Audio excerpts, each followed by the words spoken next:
नमस्कार दोस्तों, अद्भुत दुनिया में आपका स्वागत है। दोस्तों, आज मैं आपको एक ऐसी जानकारी देना चाहता हूँ जिसको जानकर आप गर्व कर पाएंगे अपने इतिहास पर, अपने देश पर, यहाँ के विद्वानों पर और अपने वेदों पर।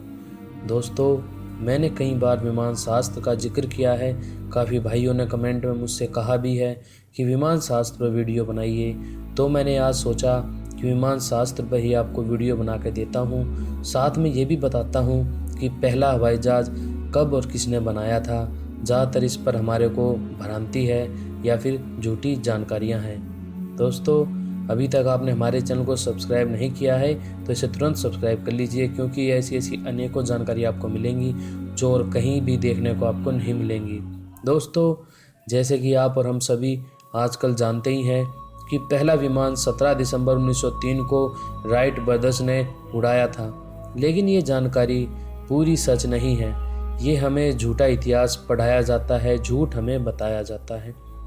लेकिन आज के समय पर यदि आप गूगल पर सर्च करते हैं कि पहला विमान किसने बनाया, या फिर वहाँ पर मात्र ये लिख देते हैं कि शिवकर बापूजी तल पड़े, तो आपके सामने काफ़ी सारी जानकारी खुलकर आ जाती है। दोस्तों, इस विषय पर जानकारी सबसे पहले मैंने जो हासिल की थी, राजीव दीक्षित जी थे, उनसे मैंने ये जानकारी हासिल की थी। दोस्तों, राजीव दीक्षित जी के बारे में आपसे बहुत से भाई जानते भी होंगे। राजीव दीक्षित जी बहुत बड़े देशभक्त और बहुत विद्वान व्यक्ति थे, बहुत बुद्धिशाली व्यक्ति थे, जिनकी हत्या करके मार दिया गया।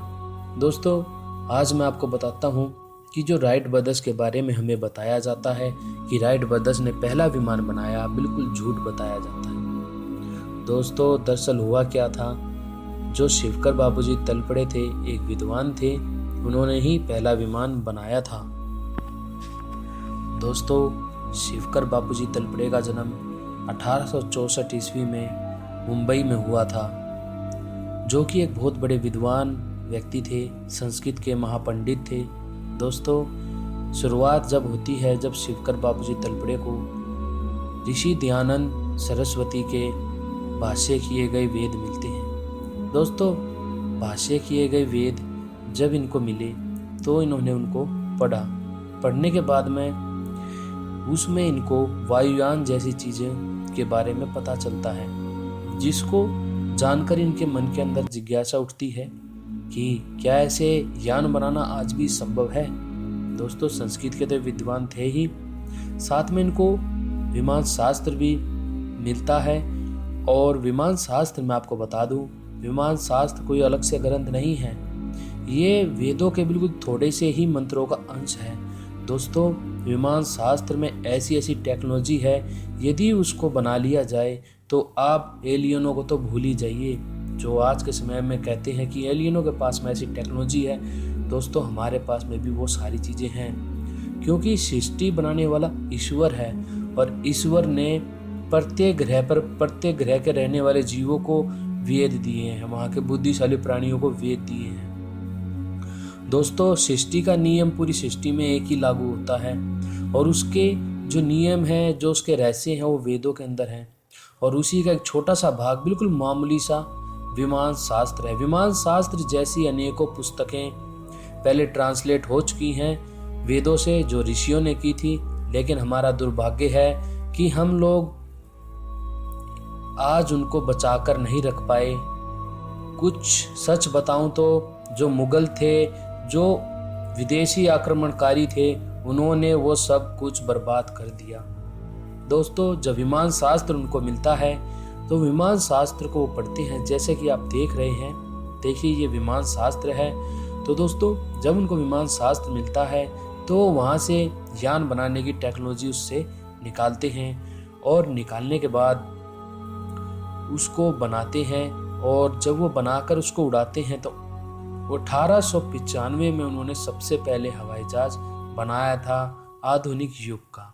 दोस्तों, हुआ क्या था, जब उन्होंने इसको बनाकर उड़ाया तो रिमोट कंट्रोल से उड़ाया था। रिमोट कंट्रोल के द्वारा इन्होंने उस यान को उड़ाया था। ये बात जब राइट ब्रदर्स को पता चलती है तो वो छल करने वाले व्यक्ति उनके पास में आते हैं और कहते हैं कि आप अपना ये जो प्रोजेक्ट है, अपना जो ये डिज़ाइन है, ये हमें दीजिए, हमारे पास में पैसों की कमी नहीं है, हम पूरे संसार में इसको फैलाएंगे। तो वो बड़े ही सीधे व्यक्ति थे, बड़े ही सिंपल व्यक्ति थे, लेकिन विद्वान थे। तो उन्होंने उनको अपना डिज़ाइन सब कुछ दे दिया, सिर्फ इसलिए कि वो इसको बनाएं ज़्यादा से ज़्यादा मात्रा में और जनता के लिए उपयोग के लिए इस्तेमाल करें। लेकिन हुआ ये, उसके बाद में उनकी पत्नी की मृत्यु हो जाती है। तो कुछ समय बाद उनकी भी मृत्यु हो जाती है। उनकी मृत्यु 1916 में हुई थी और राइट ब्रदर्स ने जो वायुयान बनाया था वो 1905 में बनाया था दोस्तों। 1905 में बनाने के बाद में जब उन्होंने बनाया था कुछ मीटर तक ही ऊपर जा पाया था और नीचे आकर क्रैश हो गया था। लेकिन जो शिवकर बापूजी तलपड़े ने बनाया था वो यान हजारों मीटर ऊपर गया था और सही सलामत नीचे आया था। ध्यान रहे, उन्होंने रिमोट कंट्रोल से उड़ाने वाला यान बनाया था। जी हाँ दोस्तों, रिमोट कंट्रोल से उड़ाने वाला यान और सही सलामत जो कि धरती पर लैंड हुआ था, उसमें कोई क्रैश नहीं हुआ था।